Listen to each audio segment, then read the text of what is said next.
Welcome everyone to Podcast 69 South, where we cuss and discuss true crime, cold cases, current events, and hot topics, along with our state of society today. This is your trigger warning. Our podcast content is produced for adult listeners 18 years of age and older. We discuss situations that may be offensive and triggering to some listeners. Sit back, relax, and enjoy. Welcome back to 69 South, everybody. I am your host, Chop, and with me always is my beautiful co-host, Julie. How you doing today, girl? Amazing, as always. This is where we dive into these cases, man, that shake our communities. Today, Julie and I are tackling a disturbing story out of Brownsburg, Indiana. This is the case of Gabriel Garner and the Main Street University 4 Kids, KIDZ. We're started with the probable cause affidavit, cause number 32D04-2505 MC 000692, filed on May 7th, 2025 in Hendricks County, Superior Court number 4. This document from the state of Indiana versus Gabriel E. Garner is chilling. We're about to get into it and read it verbatim, narrating the details as laid out by the Brownsburg Police Department. Let's get busy. The affidavit begins with a statement from a detective sergeant with the Brownsburg Police Department, who swears under oath that the facts come from personal observations, training, experience, and information from other law enforcement and witnesses. The document's purpose is to establish probable cause for a warrant or charges, not to detail everything the detective knows. Now, according to the affidavit, on April 2nd, 2025, a teacher at Main Street University for Kids called the DCS Child Abuse and Neglect Hotline to report 3 incidents involving an employee named Gabriel Garner, an Asian male born in 2003. The report stated that Garner inappropriately touched a 5-year-old girl in his care at the daycare. Now, the affidavit also notes a report that Garner asked another 5-year-old girl to kiss him and sent an inappropriate text to a teacher about her 3-year-old daughter, suggesting the child had a foot fetish. These 3 complaints were brought to the attention of the Main Street staff, the owner, including Nancy Minton, and the manager, Jennifer Lingbeck. Now, the affidavit details that Garner allegedly asked a 5-year-old girl to kiss him before a nap in April of 2024, but no report was made to the Indiana Department of Child Services hotline at that time. The investigation revealed that in November 2024, a 5-year-old girl referred to as VM told her parents that Garner, known to the kids as Mr. Gabe, asked her to touch his wee-wee. A teacher later learned that when the owner, Nancy Minton, and director Jennifer Lingbeck were informed of this incident, they did not confront Garner about the allegations. This affidavit also points out that once again, no report was made to law enforcement or the DCS hotline. Then on February 20th, 2025, Garner texted a teacher from his phone, commenting that a 3-year-old daughter was touching his sock and asking if she had a foot fetish. Now, what 3-year-old has a freaking foot fetish? That's a fucking red flag right there. Come on, man. No shit. A 3-year-old with a foot fetish, maybe he had some flowers on his socks or something. She was like, ooh, let me touch your flowers. It's a fucking 3-year-old. Yeah, well, the shit gets sicker, folks. The affidavit emphasizes that the Main Street staff did not report this to DCS either. The teacher made the call herself after realizing these incidents were never reported. While the text alone might seem minor, the affidavit stresses that it's highly relevant given the other allegations against Garner at Main Street University for Kids. Now, on April 29, 2025, the affidavit states that a child advocacy center interview was conducted with the child at Susie's Place in Avon. There's Susie's Place again. I love Susie's Place, man. We got to give them props always. They disclosed that Garner told her to touch his private parts, pointing to them, and said she didn't feel safe. VM described the incident happening in her classroom around fall or winter of 2024 when she was 5. Garner was her teacher, and she noted other children were present when she was made to touch his privates. The affidavit recounts that the detective interviewed VM's parents at Susie's place on April 29th, 2025. They explained that JB was VM's primary teacher, but Garner, as an assistant, was in her classroom about 80% of the time. Now, VM's mother shared that on Election Day of 2024, while they were in line to vote at the polls, VM told both parents that Mr. Gabe had her touch his privates. The affidavit describes how VM's mother took her to the bathroom to clarify what she meant. VM explained she touched Mr. Gabe on top of his pants in his private area, then grabbed her mother's hand and moved it to her crotch to demonstrate. This happened the day before, on November 4th, 2024, near the sensory table in a classroom blind spot, according to VM. The affidavit notes the parents planned to go to the police but decided to inform the school first. VM's mother, KM, told the detective that VM described Mr. Gabe putting her hand inside his shorts onto his penis, making a back and forth motion mimicking masturbation. The parents immediately went to Main Street University for kids and told Nancy and Jennifer Lingbeck. I mean, first of all, that shakes me to my core. This little girl is going up to her parents and saying, this dude is showing me how to stroke his private parts back and forth like masturbation. I mean, I'm confused. I mean, to me, if my little 3-4-year-old girl come and told me that this little motherfucker at the daycare center was trying to show her how to stroke his shit back and forth like that, man, I would probably, I don't know, man. I don't want to say You'd see red, definitely. See red? Motherfucker, man, that shit pisses me off. Now, this gets even crazier because the affidavit reveals that the staff admitted to KM that they had other complaints about Mr. Gabe, but later claimed that one child had recanted. Now, Nancy and Jennifer allegedly talked KM and her husband out of contacting the police or DCS. So this little girl went to her parents, said that this dude showed me how to rub his penis back and forth like masturbation, and they talked the parents out of going to the fucking police. Okay, well, according to the affidavit, Minton and Lingbeck showed KM surveillance videos insisting a moment where VM and Garner were dancing and her hand landed on his parts where what she meant. They claimed no other interactions occurred and said they conducted their own investigation. Yeah, they said in that video that the little girl's hand had just hit his pants. Well, how did it accidentally hit his pants and then he showed her how to go up and down with it? That's fucked up, man.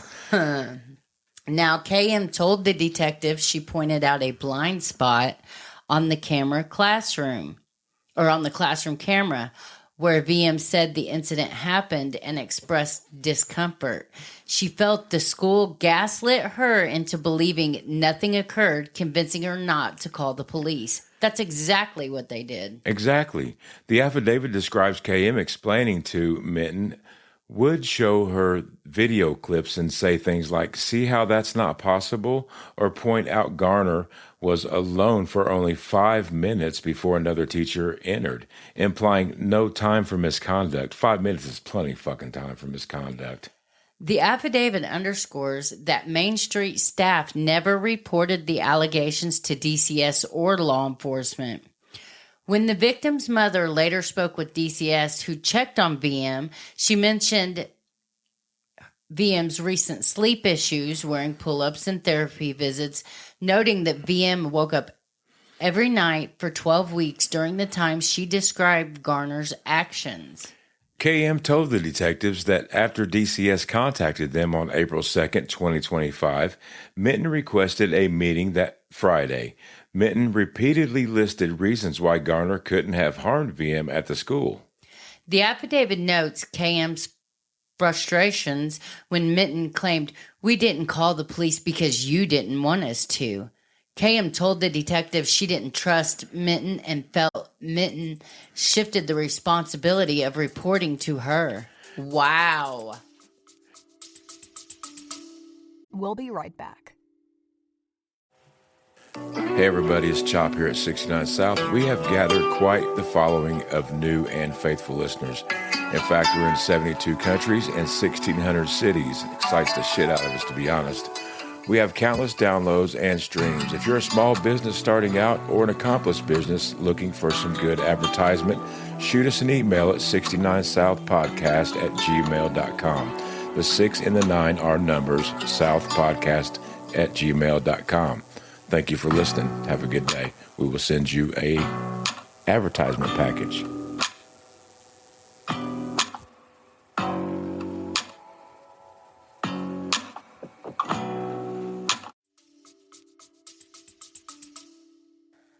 The detective emphasized at KM that Main Street University for Kids with a Z had legal and moral duty as mandatory reporters to contact DCS or police, and failing to do so is a criminal act under Indiana law. Abso-fucking-lutely it is. On April 30th, 2025, the affidavit states the detective met with a teacher who worked at the Main Street since 2022 and knew Mr. Gabe.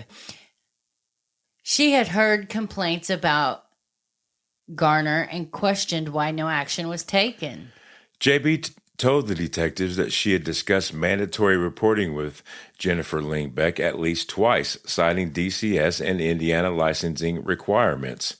She once reported a 4-year-old's concerning statement about blood in his stool, but the staff deemed it unnecessary to contact DCS. JB reported it anyway, though it was substantiated. Sorry, it's a long word, y'all. I did want to say one thing. I know I'm breaking up the story here. We've been having some comments on Facebook like that we may be reporting some rumors and shit. I want to tell you guys something that listen to us. We report nothing but facts. We research everything that we say, and we're doing nothing but reporting shit and keeping people informed to keep these children safe in here, man. I've been kind of holding my tongue, man. I really have. The real chop's about to come out because I'm getting really tired of reading these stories and people protecting and not reporting shit. I'm about ready to start discovering where these schools are getting funding and not reporting shit. There's some fucked up shit, and 69 South is about ready to catch y'all's ass in some shit. You can count on that, but let's get back to the story. Now, the affidavit details JB providing recordings of 2 conversations with Jennifer Lingbeck, where she explained they conducted an in-house investigation and only report to DCS if there's a child acting out or video proof. JB also shared notes with dates and questions she asked during these talks. Now, JB referenced a Brownsburg Brown Elementary case about non-reporting, and the affidavit notes Lingbeck and Minton justified their in-house investigations. JB had a similar unrecorded conversation with Minton, who echoed Lingbeck's stance. The affidavit moves to May 2nd, 2025, when the detective met Gabriel Garner. The detective thanked Garner for coming in, noting he was free to leave at any time. Garner said he started at Main Street in 2021 via a Brownsburg high school internship. Garner told the detective he worked there until recently, now driving for Amazon. At the daycare, he was a teacher or assistant for 4- and 5-year-old preschool kindergartners. When asked about training, Garner described a chaotic start with the director quitting and Nancy Minton stepping in. The affidavit notes he said nobody was properly trained, with only sporadic guidance and online certification courses.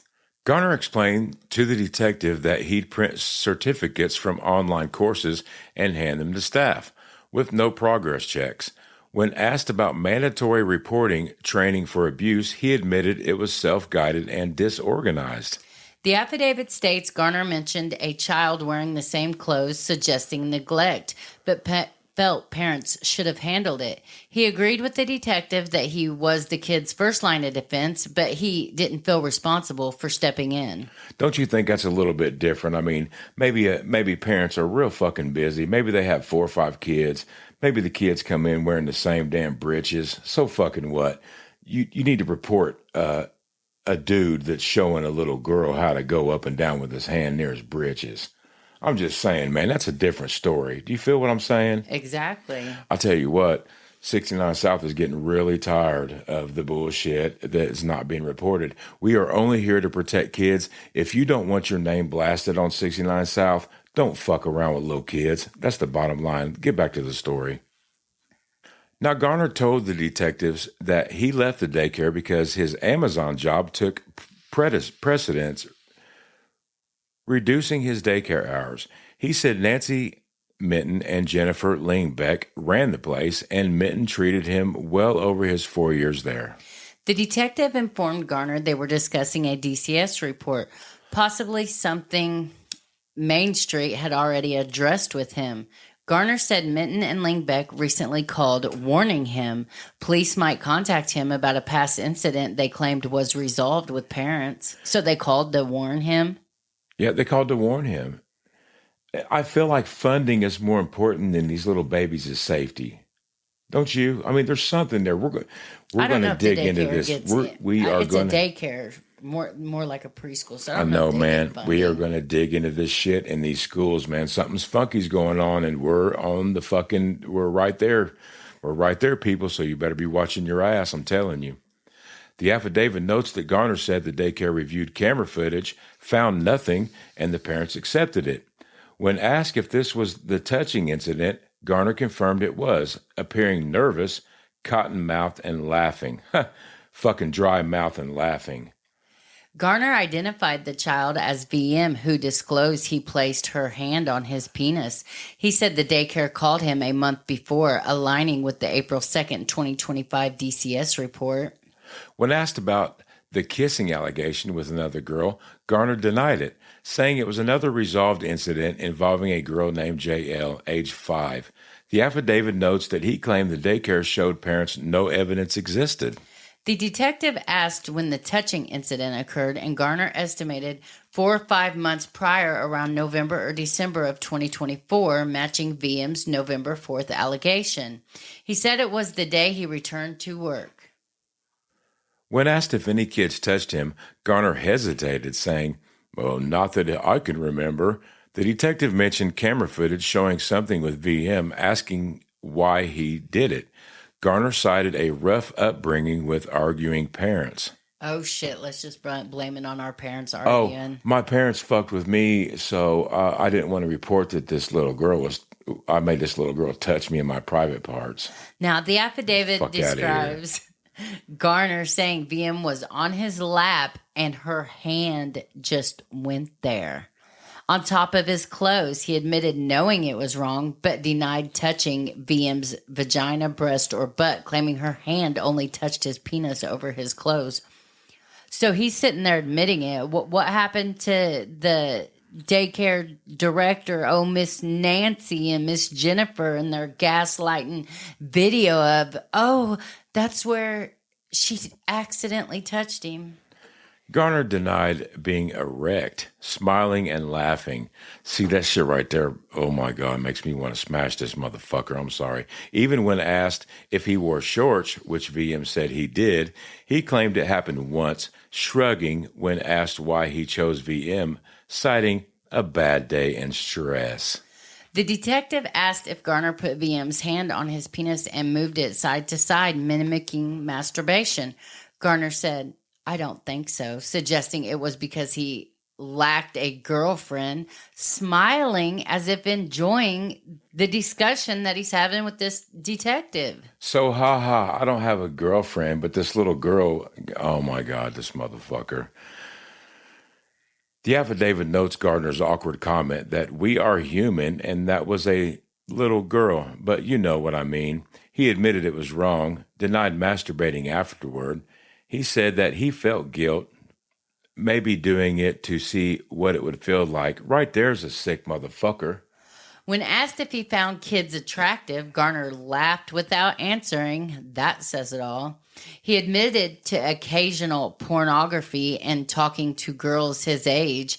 The affidavit highlights his frequent laughing, even when discussing his own actions. Garner said he didn't think about it until the daycare's call, seemingly to enjoy recalling the events. He confirmed Minton's and Lingbeck's told him that they investigated his allegations. The detective asked again why he chose VM. Gardner said she enjoyed him more than other kids who also loved him. He denied giving VM special suckers, saying he gave them to everyone, and confirmed other kids, but no adults were present during the act. Regarding the kissing incident with JL, Garner denied it, smiling and noting that he was close with JL's parents, upset by their complaint. The affidavit states that the daycare investigated all allegations with Lingbeck, informing Garner. The detective brought up a February 2025 text Garner sent to a teacher about her 3-year-old daughter touching his socks, jokingly asking if she had a foot fetish. Garner laughed, calling the child goofy and the text a joke, but the teacher found it very inappropriate. It's all a big fucking joke to this dude, ain't it? The affidavit notes that the detective asked Garner if he took pictures of kids. He said only during play. When the detective requested his phone for a search warrant, Garner handed it over, providing his passcode, blah, blah, blah, blah, blah, blah, blah, blah, his birthday. The detective read the warrant, explaining they checked photos, GPS, and messages. Garner's demeanor changed when photos were mentioned, putting his head down. He denied child porn, but admitted to daycare kids' pictures being on his phone. When asked if the kids were clothed, Garner said yes, but admitted the photos showed kids turned around, focusing on their butts, mostly girls. He laughed when asked if he was attracted to young girls, denying actively looking at them. He fucking laughed. How in the fuck do you laugh? If you're asked if little girls turn you on and you fucking laugh, there's no help for people like that. No, none. No, they don't get better ever. They're just sick individuals.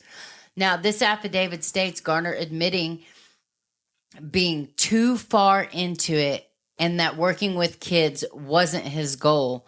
When the detective suggested he needed help, he laughed, saying, "Of course I don't." Then no. Garner listed phone contents, daycare kids, photos, girls, butts, pictures of him touching a girl's clothed bottom, and one of a girl touching his clothed penis. He denied touching vaginas, admitting kissing hands, and said he masturbated to the photo at home with a roommate. This motherfucker was jacking off to pictures that he took of the little daycare babies. With his roommate. Get the fuck out of here. Sorry, it's cussing and discussing, folks, and I'm pissed the fuck off. I'm sorry for the cussing, but I'm not. On May 2nd, 2025, a warrant was served to search Garner's iPhone 15. The affidavit details images tied to Main Street's GPS coordinates showing children being sexually exploited with Garner's erect or flaccid penis between girls' buttocks in a classroom setting. So does that mean they had pictures of his erect penis like touching kids or like through his like fucking sweatpants or something? No, that reads to me like he had it out and he had it on a little girl. Images including Garner's penis on sleeping girls' faces and a child on his lap with his penis against her, and clothed kids outside with panties pulled up, his penis against their cracks. The content is described as vile, you fucking think? The affidavit reports over 130 images at Main Street's address, including upskirt photos, Garner's erect penis in kids' mouths with shorts on, and bare penis penetrating a pre-kindergarten girl's buttocks, dated from 2023 to November of 2024. Well, that answers my question. It was his bare little tiny Chinese penis that was fucking... Oh my God, this pisses me off. Additionally, there was internet images of group messages with child pornographers with approximately 125,000 pornography images still being processed. Based on this, the detective requested probable cause for child molesting, a level 1 felony. The affidavit concludes with the detective swearing under penalties of perjury that the facts are true, and this was signed by Detective Sergeant Wells on May 6th of 2025. Now, that's the end of the affidavit, and it's absolutely chilling. That is chilling AF. This affidavit paints a grim picture of what went down at Main Street University for kids, KIDZ, and now Gabriel Garner's facing serious consequences. Let's break this down. The 43 charges he's up against. I mean, how are these charges organized? These charges are heavy. Based on the affidavit, the 43 counts are sorted into 5 categories under Indiana's criminal code. Here's the breakdown. Child molesting, a level 1 felony, which is 1 count. Sexual conduct with a child under 14 by someone at least 21 years of age. It's the most serious charge. Then we go to child molesting, a level 4 felony, and there's 10 counts. And that is fondling or touching a child under 14 to arouse sexual desires. Then we have child exploitation, a level 4 felony, 29 counts, creating or possessing visual material of kids under 18 in sexual conduct with aggravating factors like victims under 12 or graphic content. Then we get to vicarious sexual gratification, a level 4 felony, 1 count. This is inducing a child under 14 for sexual gratification.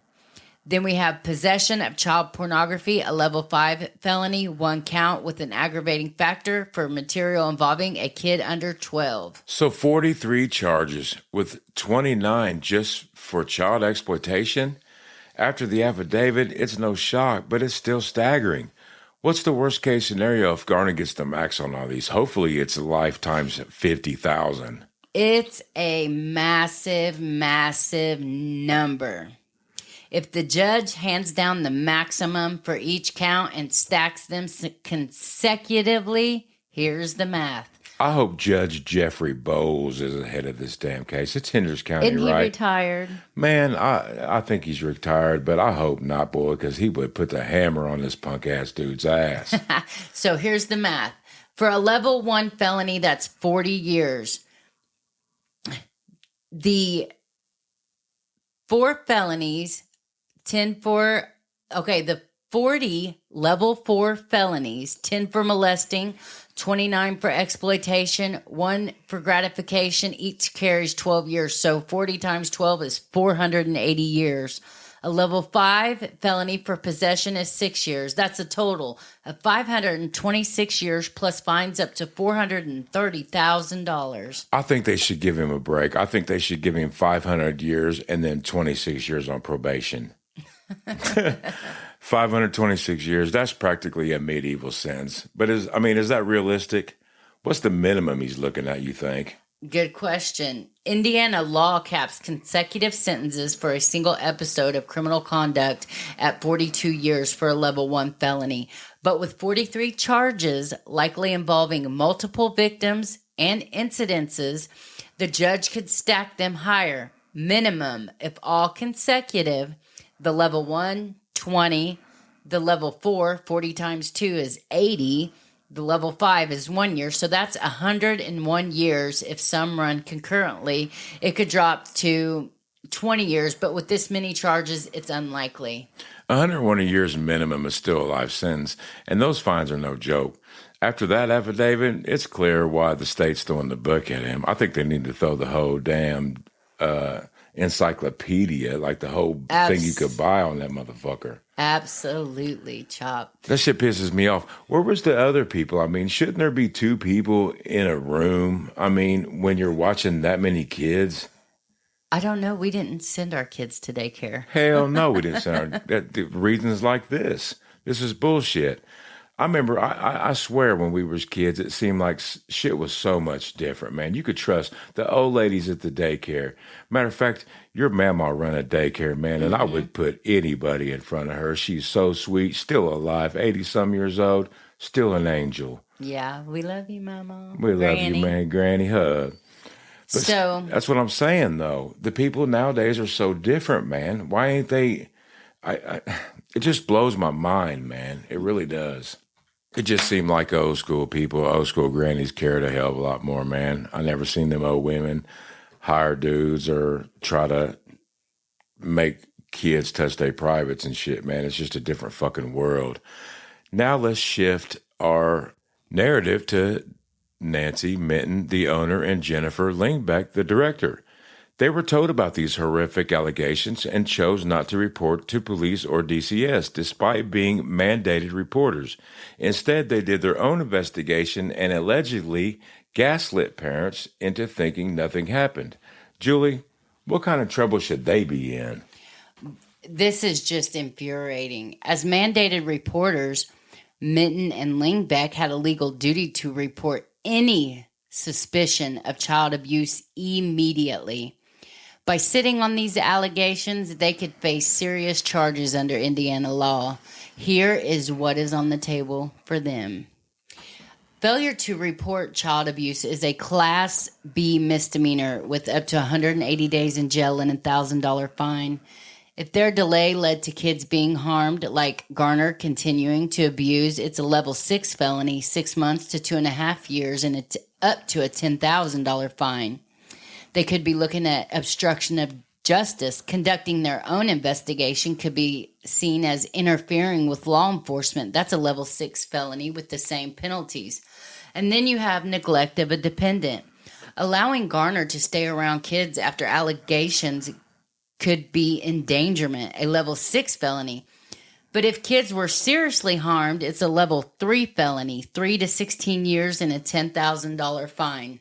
And then official misconduct. If their state licensed facility failed its reporting duty, that's another level 6 felony, 6 months to 2.5 years, along with the fine up to $10,000. I mean, that's a lot, man. But I mean, really, what the fuck does it boil down to? Did you start a daycare service to help people keep their kids safe while you're out there working, trying to make a living? Or you started a daycare to stack up racks? You know what I mean? Well, in their worst case scenario, if they get hit with all these, you know, they could be charged with 1 count of each consecutively, could face up to 23.5 years and 40 grand in fines. If tied to multiple victims, say 10 from Garner's case, it could climb like 25 years just for failure to report. The minimum, possibly probation, but with these charges, that's a long shot. 23.5? Let's round that shit up to 50. I mean, 23.5 is serious, but gaslighting parents while kids are at risk, that's fucking disgusting. How do you even defend that shit? You don't. Mandated reporters are there to protect kids, not shield predators. The affidavit suggests they had enough to suspect something, yet they played gatekeeper. If that let Garner keep hurting kids, the law should come down hard. I agree 100%. This could have been stopped sooner if they'd done their job. They're likely facing criminal charges and civil lawsuits. Listeners, should Minton and Lingbeck face the full weight of these charges? Let us know on X what you think. Or Facebook. We are also trying to start our 1 hour and a half everyday morning news, man, keeping y'all informed about the truth about what's going on in society. We want to hold people accountable, man. Come support us if you can on Patreon, man. Let us get this shit started so we can keep you guys informed. We only report the facts and the truth. So y'all on Facebook who try to call us out for talking about rumors, y'all bullshit. Fact check me. Fact check us. We talk real shit, and we only want to protect you and your kids, period. We'll be right back.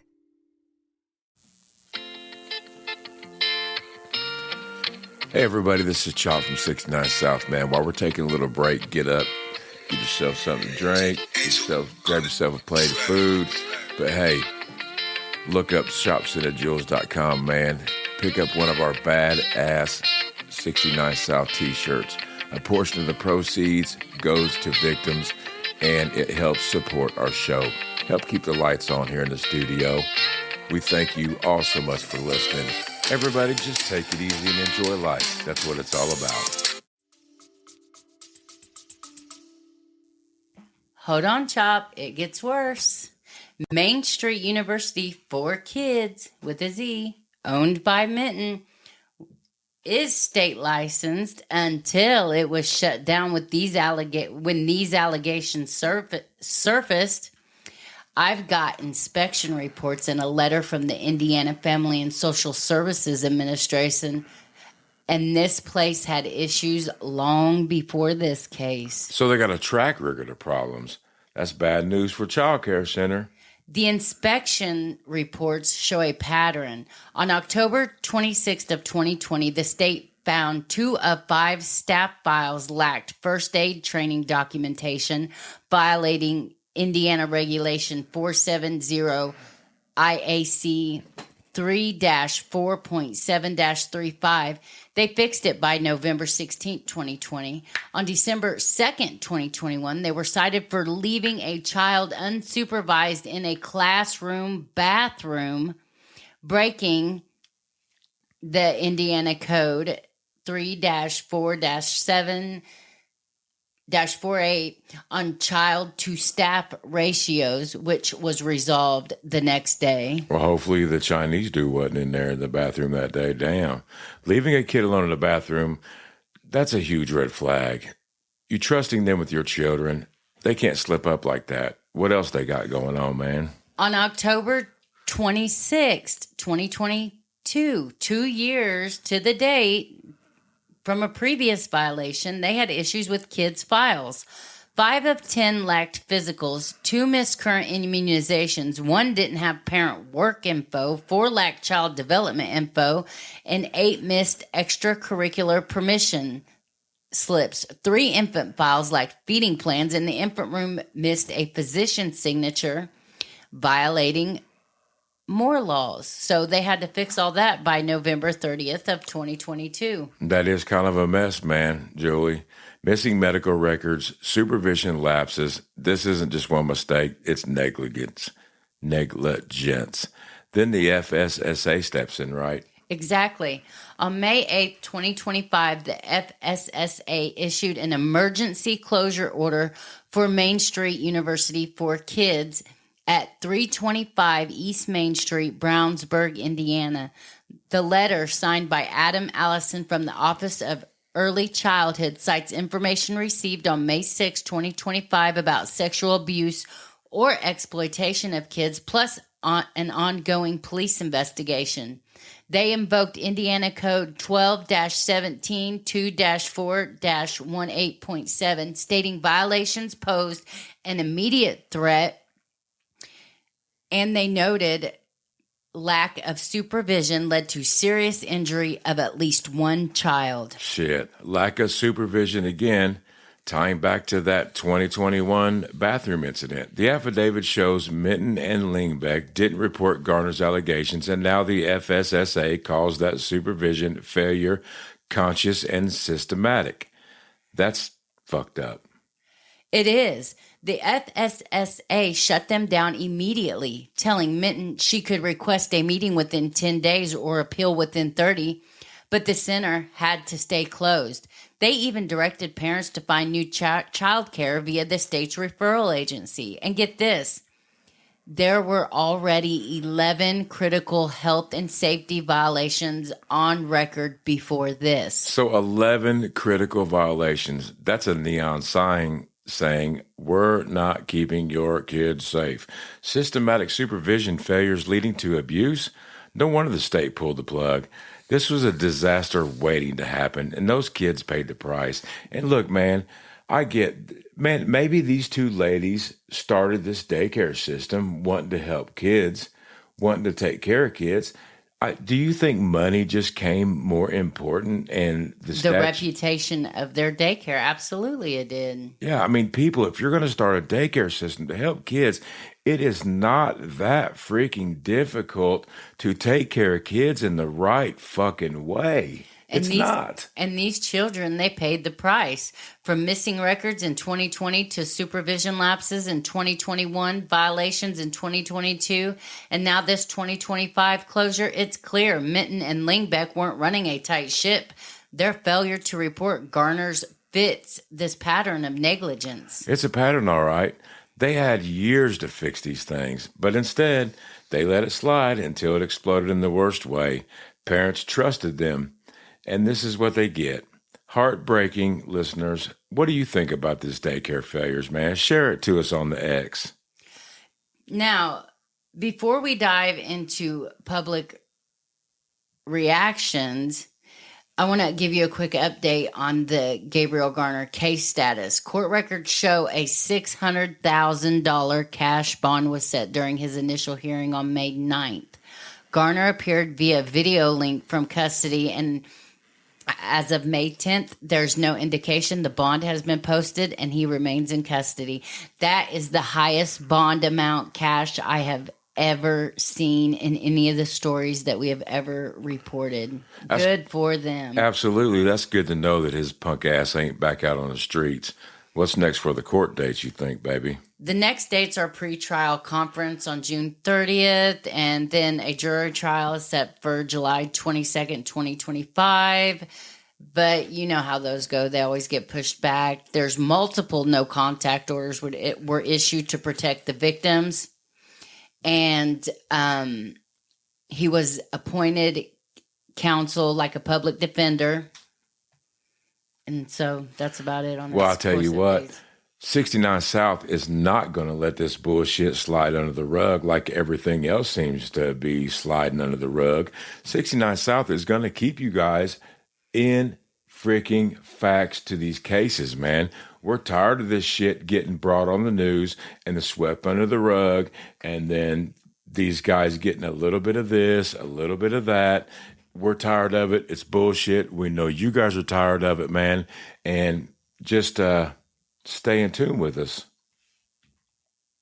We will update our listeners as this case moves on. Now let's talk about what people are saying online about the Main Street University for Kids. There is a Facebook post from a former employee, Anna Miller, that's been making big waves. Anna's post paints a troubling picture of the daycare's work environment. She says she just earned $8.25 an hour to run an entire classroom for over 12 hours a day most days. That's grueling for anyone, especially caring for young kids. When she asked to go part-time to focus on tattooing, Nancy Minton pressured her to keep those long hours in over-ratio rooms. Too many kids for one staff member to handle safely. Damn, that's rough, Julie. Anna said that when she told Milton that she couldn't keep up, Milton's response was, "That's not my problem." Anna walked out despite loving her job and the kids. You can feel how heartbroken she was to leave those children, man. That's so sad. And get this, Minton told Anna, because of the way I look, any employer would have me drug tested. So just because Anna had a septum piercing and 2 tattoos, this strongly suggests Main Street wasn't drug testing employees. Oh, tattoos is bad? I'll tell you what, man, I know a lot of more cooler, nicer people that wouldn't fuck around with kids with tattoos than I do not. That's a massive red flag. If they're skipping drug tests, what else were they neglecting? The affidavit already showed spotty training on mandatory reporting. Garner himself said that it was a mess, mostly self-guided. No drug testing means they weren't ensuring staff were fit to care for kids. Exactly. Anna's post doesn't hold back either. She's calling for Minton and Lingbeck to be arrested for concealing child abuse evidence and not firing Garner when allegations arose. She's horrified and urges parents and mandatory reporters to report suspected abuse to proper hotlines. Anna's experience shows a workplace already struggling, overworked staff, ignored protocols, And now we see the devastating consequences. It's not just Garner's actions, it's a systematic failure at Main Street University for kids. It really puts it all into perspective. This case is about a daycare that failed kids at every single turn. We'll keep digging and sharing updates with our listeners. That was a happy episode, folks. We've unpacked the disturbing case at Main Street University for kids. Gabriel Garner's 43 charges, child molesting and exploitation, Nancy Minton and Jennifer Lingbeck's failure as mandated reporters, a history of violations, and the state's emergencies closure on May 8th, 2025. The outrage on X and Anna Miller's post show how betrayed this community feels. It's a stark reminder of why we do this. Someone has to speak up for these kids, and our kids deserve better than what Minton and Lingbeck and Garner gave them if they cared. They'd have put safety first, not their daycare's reputation or bottom line. It's betrayal of every parent's trust. We're not done with this story. We'll follow it to the end, bringing you every single update. Now stay connected with us on Facebook, TikTok, X, and YouTube. Search 69 South to catch all our episodes and updates. For exclusive access, please join our Patreon at patreon.com/69South. You'll enjoy early episodes, bonus content, case files like this affidavit, and behind-the-scenes perks. Please check us out. Thanks for listening, everyone. Your support keeps us telling these stories that need to be heard. We'll see you next time. Tune in. We got plenty more good shit coming. But until then, have a good day, good evening, good night, whatever.